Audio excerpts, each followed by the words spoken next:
আমি আগেও বলেছি, আমি আবার বলছি, ভূভারতে স্বাধীনতার পর সবথেকে লজ্জাজনক অধ্যায়, মানে একটা রাজনৈতিক দল এতটা নিচু, এতটা নিকৃষ্ট মানের হতে পারে। আমরা গোদরা দাঙ্গার কথা শুনেছিলাম, আমরা পুলওয়ামায় কিভাবে নিজেদের স্বার্থ চরিতার্থ করতে বিজেপি পুলওয়ামা করিয়েছিল আমরা শুনেছিলাম। আর এই কথা আমি বলছি না, এই কথা সত্যপাল মালিক বলছে, যাকে বিজেপি রাজ্যপাল নিয়োগ করে জম্মু কাশ্মীরে পাঠিয়েছিল।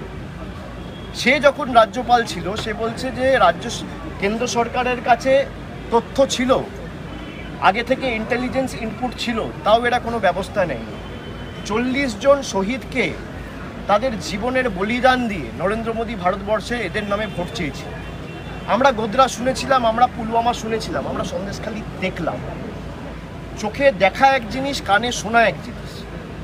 10টা 15টা 20টা ভোটের জন্য যারা বাংলার 10 কোটি আপামর জনসাধারণকে সারা দেশের কাছে ছোট করতে পারে, সারা দেশের কাছে কলঙ্কিত করতে পারে, মানে তাদের থেকে নিচু মানের, তাদের থেকে নির্লজ্জ রাজনৈতিক দল ভারতবর্ষে ভূভারতে কোনোদিন আমি দেখিনি। এবং আমি তো এই কথাগুলো বলছি না, কথা বলছে বিজেপির মণ্ডলের সভাপতি। তাকে এখনও আজকে প্রায় 4 দিন হয়ে গেল, 96 ঘন্টা হয়ে গেল, 3 দিন 4 দিন হয়ে গেছে যেই ভিডিওটা জনসমক্ষে এসছে, এখনো পর্যন্ত দলগতভাবে বিজেপি কোনো ব্যবস্থা নেই। এবং একের পর এক মহিলারা তারা এখন জনসমক্ষে এসে প্রকাশ্যে বলছে যে আমাদের জোর করে ভুল বুঝিয়ে সাদা কাগজে সই করাতে বাধ্য করেছিল বিজেপির নেতারা। জাতীয় মহিলা কমিশনের বিরুদ্ধে অভিযোগ উঠছে, এসটি কমিশনের বিরুদ্ধে অভিযোগ উঠছে।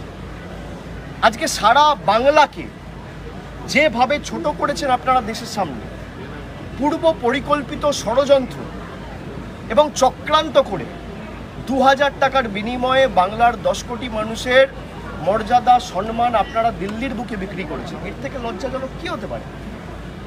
আর যারা অভিযোগ করেছিল তারা বলছে, অভিযোগকারিনীরা প্রকাশ্যে এসে বলছে যে আমাদের সাদা কাগজে, আমি প্রধানমন্ত্রীকে বলেছিলাম শ্বেতপত্র প্রকাশ করুন, বিজেপি শ্বেতপত্র তো প্রকাশ করেনি, উল্টো সাদা কাগজ নিয়ে মহিলাদের কাছে ভুল বুঝিয়ে তাদেরকে দিয়ে স্বাক্ষর করিয়ে ভুয়ো নির্যাতনের কমপ্লেন করিয়ে জাতীয় মহিলা কমিশনের কাছে পাঠিয়েছে, সিবিআইয়ের কাছে কমপ্লেন করিয়েছে। আজকে যারা এই তথ্য দিচ্ছে, সিবিআই কবার জেরা করেছে? আমরা তো এটাই বলেছিলাম যে সন্দেশখালি পরিকল্পিত। যদি কারোর বিরুদ্ধে কোনো অভিযোগ ওঠে, আইনের পথে চলবে, কিন্তু তদন্ততে সঠিক পথে পরিচালিত হয়নি, এটা তো পরিষ্কার যে রাজনৈতিক স্বার্থে তদন্ত একটা রাজনৈতিক দলের অঙ্গুলি হেলনে মার্ক করে করে তদন্ত হয়েছে। আমি আগেও আপনাদের বলেছি যে জটায়ু আর ফেলুদার তদন্ত, জটায়ু যখন তদন্ত করতো একটা লোককে আগে চিহ্নিত করে তাকে দোষী কীভাবে সাব্যস্ত করা যায় সেই নিয়ে তদন্ত প্রক্রিয়া শুরু করত। আর ফেলুদা তদন্ত করে আগে তদন্তটা কেন হয়েছে, কিভাবে হয়েছে, এর পিছনে কারা যুক্ত সেটা বার করার চেষ্টা করত। সিবিআইয়ের তদন্ত হচ্ছে জটায়ুর তদন্ত, ইডির তদন্ত হচ্ছে জটায়ুর তদন্ত। সন্দেশখালি নিয়ে কালকে রেখা পাত্রের ভিডিও ভাইরাল হয়েছে, জনসমক্ষে এসছে। আমি তো বলছি না, বিজেপি যাকে প্রার্থী করেছে, প্রধানমন্ত্রী যার সাথে ফোনে কথা বলেছে, প্রধানমন্ত্রী যাকে প্রার্থী করেছে সেই রেখা পাত্র বলছে যে ভুয়ো অভিযোগকারিনী, যাদের শ্লীলতাহানি হয়নি, তাদেরকে দিল্লিতে রাষ্ট্রপতির সাথে দেখা করতে বিজেপির দল নিয়ে গেছে। এরা কারা? আমি বলছি না, রেখা পাত্র বলছে। রেখা পাত্র 2000 টাকা নিয়ে কমপ্লেন করেছে, আমি বলছি না, গঙ্গাধর কয়াল বলছে। আমি মনে করি এই জল অনেক দূর গড়াবে, অনেক দূর গড়াবে, এবং সুপ্রিম কোর্ট অবধিও আমি দলগতভাবে অনুরোধ করেছি আমাদের দলনেত্রীকে যে রাজ্য সরকারের তরফ থেকে এই পুরো ভিডিও ফুটেজ যেটা জনসমক্ষে এসছে সুপ্রিম কোর্টের বিচারের সময়, শুনানির সময় যেন পুঙ্খানুপুঙ্খভাবে ডিটিপি করে জমা দেওয়া হয়। যে বিজেপির মণ্ডল সভাপতি, আর একজন মণ্ডল সভাপতি নয়, দুজন মণ্ডল সভাপতি, গঙ্গাধর কয়াল, শান্তি দলুই, দুজনেই বলছে। একজন বলছে 26 তারিখ এই যে রোবট নামিয়ে অস্ত্র উদ্ধারের যে নাটক, যে চলচ্চিত্র আপনারা দেখিয়েছিলেন, সেটাও তো সংগঠিত, সেটাও তো পরিকল্পিত। তিনি বলছেন যে বিজেপির নেতারা অস্ত্র রেখেছিল, তারপর সিবিআই গিয়ে রেড করে সে অস্ত্র উদ্ধার করেছিল। সন্দেশখালী যে বেলুন এরা ফুটিয়েছিল, বেলুনটা ফুটো হয়ে গেছে, হিতে বিপরীত হয়েছে। এরা বাংলাকে অন্যান্য রাজ্যের সাথে তুলনা করে। আজকে বাংলার মানুষ রুখে দাঁড়িয়েছে এবং আমি সন্দেশখালীর মায়েদের, বোনেদের, দিদিদের আমি নতমস্তকে বড় জোরে আমি প্রণাম জানাই, স্যালুট জানাই যে তারা একে একে সামনে বেরিয়ে এসে বিজেপির প্রকৃত স্বরূপটা মানুষের সামনে তুলে ধরছে। এবং সংবাদ মাধ্যমের আপনারাও তো গেল রব তুলেছিলেন সন্দেশখালী। আজকে আপনারা কদিন ধরে টকশো করেছেন, সন্ধ্যেবেলায় আলোচনা সভা করেছেন। তৃণমূলের জন্য করতে হবে না, বাংলার জন্য করুন। আরে আমাদের বিরুদ্ধে অভিযোগ, আপনি তৃণমূলকে ছোট করতে গিয়ে বাংলাকে ছোট করছেন কেন? আপনি মমতা বন্দ্যোপাধ্যায়, অভিষেক বন্দ্যোপাধ্যায়কে আক্রমণ করতে গিয়ে বাংলার 10 কোটি মানুষের অপমান করছেন কেন?